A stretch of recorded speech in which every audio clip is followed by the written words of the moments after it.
o processo que a gente morrer queda menos siu, é um processo irreversível. E é um processo que o país não rico está passando em Europa tem.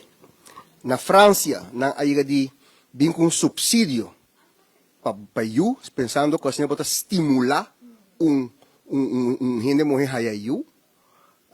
Pero a decisão para gente morrer hayayu não está solamente econômico-financeiro, pero está de su mês.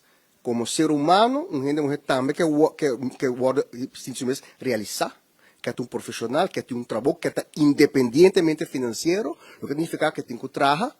Até senta pone que gente morrer bisa para Kiko, me nota querer que mi vida tá pacinta trabalhar 2, 3 eu, a vender bota mira tendência mais tanto eu de experiência me não recomende, pero eu e esse sigue agora bom nos taxa de fertilidade na rua tá na nível de país na sur oeste europeu, bom 1.5. Bota vai se saque mais.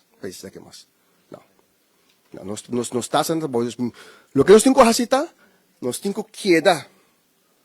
Na Asa 2, nós temos modelo que nós estamos projetando para o futuro, nós mira aqui que está bem, bota preparar, mas coisas bota preparar de vida para qualquer situação, bota preparar, bota planificar, e cada viagem busca com o médio que botem, vou comprar mais. Vou dar mais. Esse é o reto que tem. Pero envejecimento de su mês está uma bendição.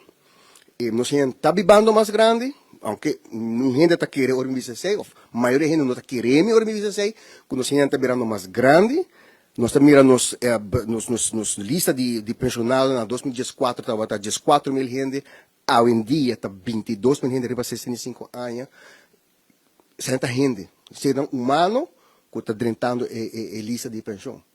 Pois não está vivendo mais largo, mais saudável sim, steps, lamentavelmente não está indicando sei, pessoas têm que trabalhar riba mas de outra banda, a qualidade de cuidado está aumentando também, dando-nos a possibilidade para nós viver mais largo.